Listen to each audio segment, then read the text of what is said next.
Hi friends, स्वागत है आप सभी का हमारे इस ऑनलाइन लर्निंग प्लेटफॉर्म बिंद स्टडी पॉइंट पे, जहां पे हम चर्चा कर रहे हैं एमपी टेट के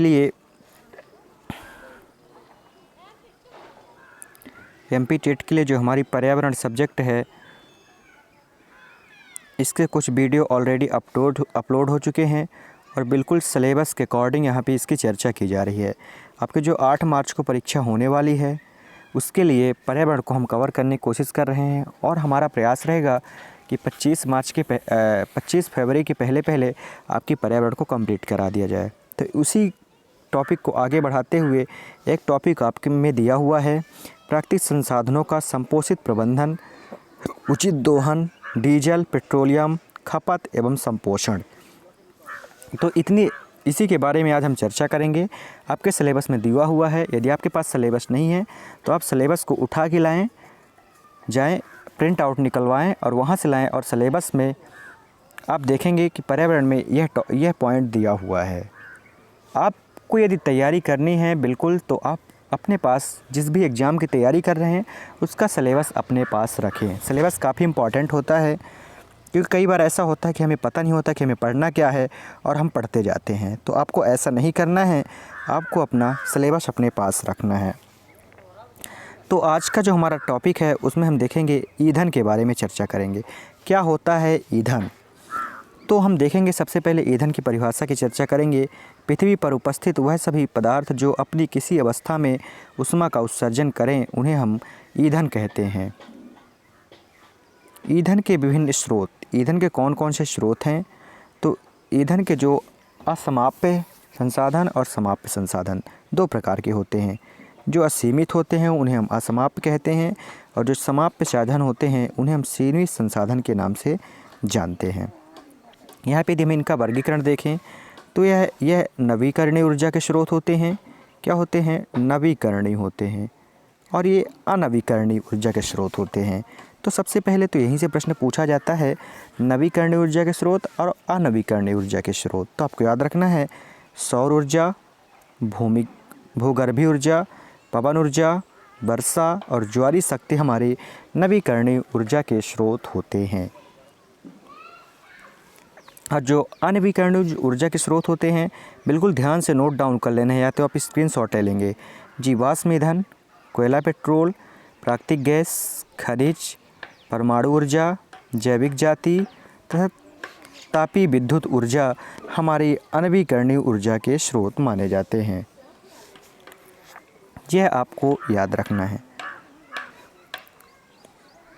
इसके बाद ईंधन का मान, जिसे हम कैलोरी मान, ऊष्मीय मान और ईंधन मान, कैलोरी मान और ऊष्मीय मान कहते हैं। तीनों एक ही हैं, आपको कंफ्यूज नहीं होना है, तीनों एक हैं। ईंधन मान चाहे कहें, चाहे कैलोरी मान कहें, चाहे ऊष्मीय मान कहें। तो 1 ग्राम ईंधन को जलाने पर उससे प्राप्त ऊष्मा को ईंधन मान कहा जाता है। जिस ईंधन के लिए कैलोरी मान उच्चतम पाया जाता है उसे हम सर्वश्रेष्ठ ईंधन कहते हैं। जिस ईंधन की कैलोरी मान जो सर्वश्रेष्ठ होता है उसे हम सर्वश्रेष्ठ ईंधन की संज्ञा देते हैं। कैलोरी मान क्या होता है? दहन की ऊष्मा होती है और उसका अणुभार होता है। कैलोरी मान निकालने का ये सूत्र आपको याद रखना है। यदि हम एक एग्जाम्पल यहाँ पे देखें कि मीथेन के दहन की ऊष्मा 200 कैलोरी है, तो इसका ईंधन मान कितना होगा? तो मीथेन आप देते हैं CH4, कार्बन 12, हाइड्रोजन 15, तो इसको जोड़ेंगे तो 16 हो जाएगा। तो जो इसका कैलोरी मान होगा 200/16, तो 12.25 आएगा। ऐसे आप कैलोरी मान निकाल सकते हैं।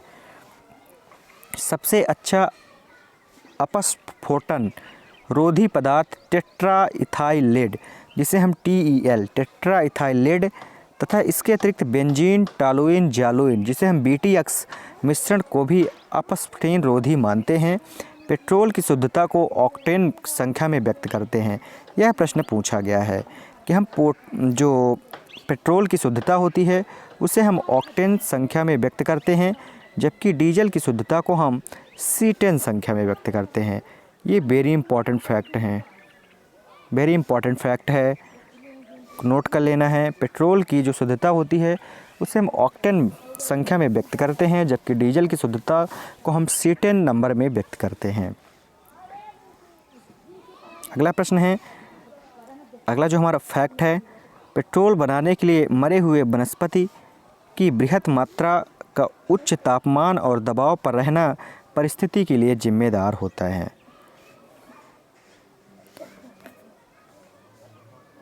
इसके बाद देखेंगे LPG के बारे में।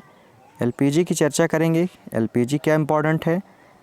LPG गैस के रिसाव होने का पता लगाने के लिए सिलेंडरों के अंदर इस गैस में तीक्ष्ण गंध के लिए एथिल मरकैप्टन मिलाया जाता है। यह प्रश्न पूछा गया है, कई बार पूछा गया है कि जो LPG में गंध पाई जाती है तो उसमें कौन से पदार्थ को भरा जाता है, तो जो एथिल मरकैप्टन है उसे मिलाया जाता है, जिससे पता चलता है कि गैस का रिसाव हो रहा है।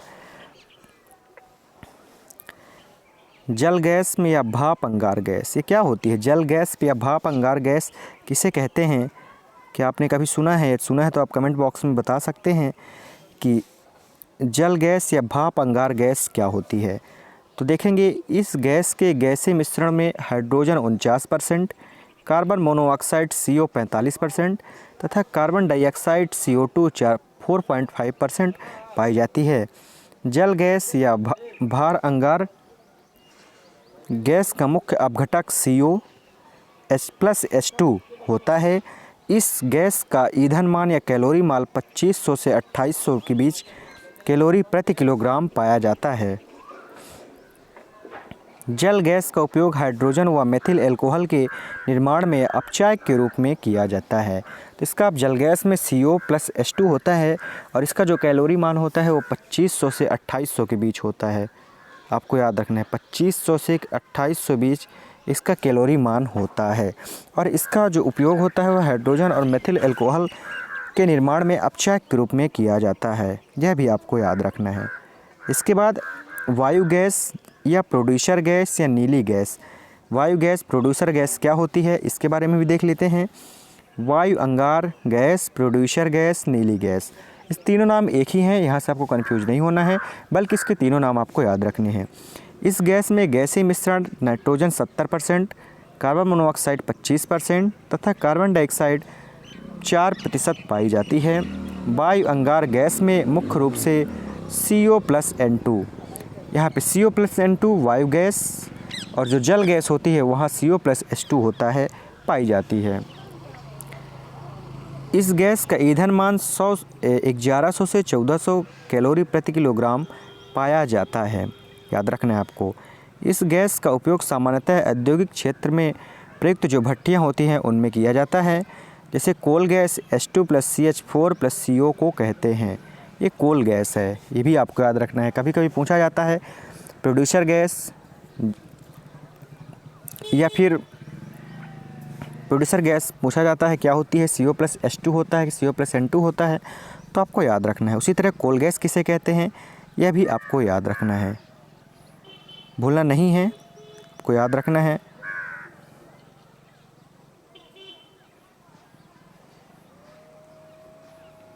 इसके बाद आइए देखेंगे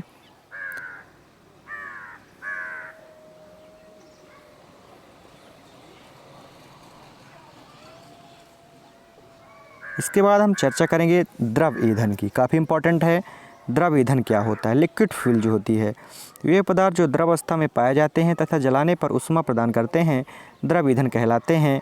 जैसे नेटेलाइट, क्या होता है नेटेलाइट? डाई एथिल ईथर व die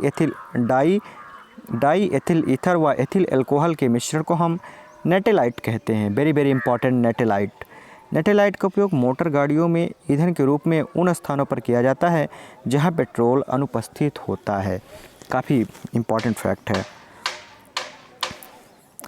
power alcohol, petrol, alcohol व बेंजीन के मिश्रण को हम पावर अल्कोहल के नाम से जानते हैं।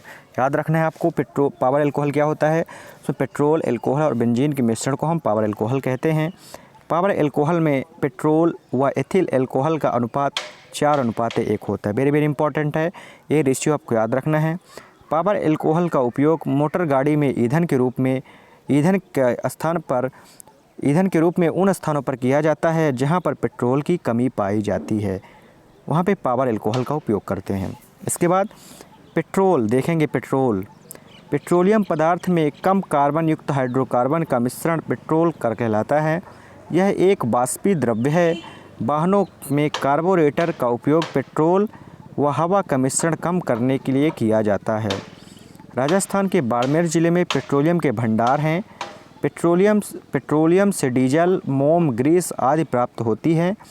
पेट्रोल बदबूदार गाढ़ा गहरे रंग का तेल होता है। तो आपको याद रखना है, राजस्थान में प्राप्त होता है। इससे डीजल, मोम और ग्रीस आदि प्राप्त होते हैं और पेट्रोल में गंध पाई जाती है, यह भी आपको याद रखना है। इसके बाद C10 नंबर में इसको व्यक्त करते हैं। पेट्रोल और डीजल को याद रखना है, ऑक्टेन और C10। तो डीजल को हम ऑक्टेन नंबर में व्यक्त करते हैं। इसके बाद डीजल पेट्रोल की तुलना में उच्च कार्बन युक्त हाइड्रोकार्बन का मिश्रण डीजल कहलाता है और इसको हम जो संख्या व्यक्त करते हैं शुद्धता ऑक्टेन नंबर में व्यक्त करते हैं। किसमें? ऑक्टेन। ये पूछा गया प्रश्न है। इसके बाद नेक्स्ट है केरोसिन। डीजल की तुलना में अत्यधिक कार्बन वाले हाइड्रोकार्बन के मिश्रण को केरोसिन कहते हैं। कच्चे तेल का उपयोग डामर बनाने में, प्लास्टिक बनाने में, पेंट बनाने तथा औषधि बनाने में किया जाता है। यह आपको याद रखना है। फिर है द्रवित पेट्रोलियम गैस LPG। यह भी काफ़ी इम्पोर्टेंट है।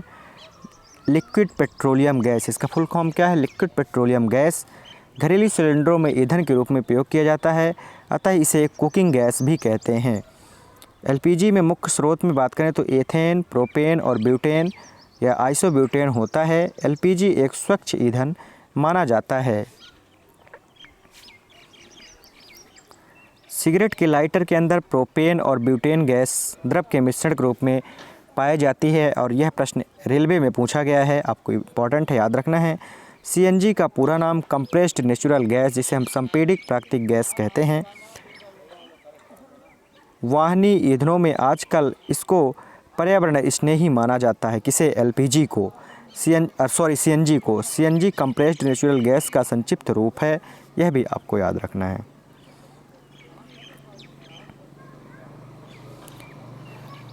इसके बाद हम बात करेंगे कोक। वेरी इंपॉर्टेंट है कोक। यह एक धुआं रहित कोयला होता है।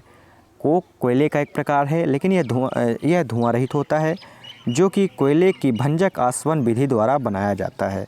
तो कोक बनाने की प्रक्रिया है तो कोयले का भंजक आसवन किया जाता है, फिर कोक प्राप्त की जाती है। कोक का उपयोग महानगरों के अंदर स्थित धुआं रहित ईंधन कारखाना बनाने के लिए किया जाता है। Coke very important. इसके बाद हम बात करेंगे चारकोल। चारकोल जहरीली गैस का अच्छा अवशोषक होता है, इसीलिए इसका उपयोग फिल्टर के रूप में किया जाता है। चारकोल जिन पदार्थ का बना होता है उसी के आधार पर इसका नामकरण किया जाता है, जैसे लकड़ी का चारकोल, हड्डियों का चारकोल, अलग अलग चारकोल होता है। कारखानों और अस्पतालों के अंदर मजदूर जहरीली गैस से सुरक्षा के लिए जो मास्क काम में लेते हैं वह लकड़ी के चारकोल का बना होता है। सिगरेट के फिल्टर के अंदर की लकड़ी का चारकोल काम में लिया जाता है। सिगरेट के फिल्टर के अंदर जो लकड़ी का चारकोल काम में लाया जाता है। चीनी बनाने के लिए हड्डियों का चारकोल काम में लिया जाता है, जैसे काजल, कार्बन का चूर्ण जिसे हम ब्लैक चूर्ण कहते हैं। जब किसी कार्बनिक पदार्थ को वायु की पूर्णतः उपस्थिति में जलाया जाता है तो काजल का निर्माण होता है। सॉरी, काजल का नहीं, काजल का निर्माण होता है। काजल के अंदर कार्बन की प्रतिशत 99% पाई जाती है। 99% काजल में कार्बन की मात्रा पाई जाती है। काजल का प्रयोग स्याही बनाने में, जूते की पॉलिश करने में, फोटोकॉपी मशीनों में, महिलाओं की सुंदरता के लिए आँखों में इसका उपयोग किया जाता है। कार्बन के अपर रूप कार्बन की प्रतिशत मात्रा के आधार पर बात करें तो हीरा 100%, फिर काजल 99%, फिर एंथ्रेसाइट 99.4%। तो एक कार्बन के अपर रूप में हीरा 100% माना जाता है, उसके बाद काजल का स्थान आता है। काफ़ी इम्पॉर्टेंट है। फिर यहाँ पे बात करेंगे ठोस ईंधन की। किसकी बात करें? देखेंगे ठोस ईंधन क्या होते हैं मित्रों। ठोस ईंधन की चर्चा करेंगे। वे पदार्थ या यौगिक जो कि ठोस अवस्था में पाए जाते हैं तथा जलाने पर ऊष्मा प्रदान करते हैं, उन्हें हम ठोस ईंधन कहते हैं। ठोस ईंधन की चर्चा करें तो ठोस ईंधन में कास्ट कोयला यह ठोस ईंधन माना जाता है। तो सामान्यतः लकड़ी का अपूर्ण दहन करने पर बनने वाले पदार्थ को कोयले के नाम से जाना जाता है। सामान्यतः कार्बन की प्रतिशत मात्रा के आधार पर 4 प्रकार के कास्ट कोयले पाए जाते हैं और ये चारों प्रकार काफ़ी इम्पॉर्टेंट हैं। यदि हम बात करें, पहला प्रकार है एंथ्रेसाइट। यह इम्पॉर्टेंट यह है कि सर्वश्रेष्ठ कोयले की किस्म मानी जाती है इसको। इसमें कार्बन की प्रतिशत 90 से 98% पाई जाती है और ये सर्वश्रेष्ठ कोयला माना जाता है। सेकंड है बिटुमिनस। बिटुमिनस टाइप का जो कोयला पाया जाता है इसे मुलायम कोयले के नाम से जाना जाता है। भारत में सामान्यतः घरों में ईंधन के रूप में इसी किस्म के कोयले का उपयोग किया जाता है। तो यहाँ से जो कन्फ्यूज करने वाला प्रश्न होता है, तो यहाँ से ये प्रश्न पूछता है कि भारत में किस कोयले का उपयोग घरों में ईंधन के रूप में किया जाता है। तो वहाँ पे बिटुमिनस टाइप्स के कोयले का उपयोग होता है। इसमें जो कोयले की प्रतिशत मात्रा होती है वह 70 से 80% पाया जाता है। 70 से 80% होती है। तीसरा कोयला है लिग्नाइट। इसे भूरे कोयले के नाम से भी जाना जाता है। यह राजस्थान में सर्वाधिक मात्रा में पाया जाता है और इसमें कार्बन की मात्रा 60 से 70% के बीच पाई जाती है, लेकिन इसे भूरे कोयले के नाम से भी जाना जाता है। ये फैक्ट आपको याद रखना है कि लिग्नाइट कोयले को हम भूरे कोयले के नाम से जानते हैं। फोर्थ है पीट। यह भी काफ़ी इम्पॉर्टेंट है। इस किस्म के कोयलों में हीनतम किस्म मानते हैं क्योंकि इसमें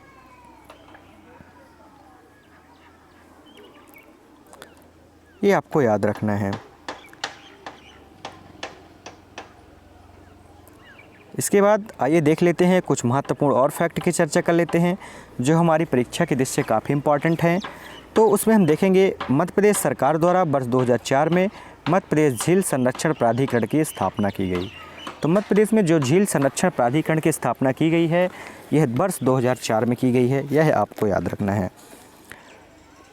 नेक्स्ट फैक्ट है 19 नवंबर 1987 को मध्य प्रदेश सरकार द्वारा भोपाल गैस त्रासदी के कारण जनधन की क्षति के परिप्रेक्ष्य में इसकी स्थापना की गई थी, ये आपको याद रखना है।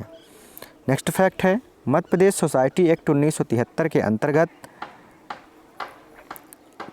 पंजीकृत पर्यावरण नियोजन एवं समन्वय संगठन ने अपना कार्य 5 जून 1981 को प्रारंभ किया। आपको बस सरसरी निगाह से देख लेना है, इम्पॉर्टेंट नहीं है। मध्य प्रदेश प्रदूषण नियंत्रण बोर्ड का गठन स्वायत्तशासी विधि संस्था के रूप में 1974 में किया गया, जिसका मुख्यालय भोपाल में है और यह वेरी इम्पॉर्टेंट ऑर्गेनाइजेशन है मध्य प्रदेश प्रदूषण नियंत्रण board. Madhya Pradesh population control board की जो स्थापना की जाती है यह 1974 में की जाती है और इसका मुख्यालय राजधानी भोपाल के अंदर है, यह आपको याद रखना है। तो दोस्तों यहाँ पे हमने चर्चा की ईंधन, प्रमुख ईंधन डीजल पेट्रोल के बारे में चर्चा की। यदि आपको ये वीडियो पसंद आई हुई तो चैनल को सब्सक्राइब करें और बेल आइकन को प्रेस कर लें ताकि जब भी कोई नई वीडियो अपलोड की जाए आपको सबसे पहले नोटिफिकेशन प्राप्त हो जाए। और यदि इस वीडियो का PDF प्राप्त करना चाहते हैं तो PDF के लिए आप हमारे टेलीग्राम चैनल को ज्वाइन करें। लिंक उसकी आपको डिस्क्रिप्शन में लिंक मिल जाएगी, वहाँ से आप टेलीग्राम चैनल को ज्वाइन कर सकते हैं और PDF प्राप्त कर सकते हैं।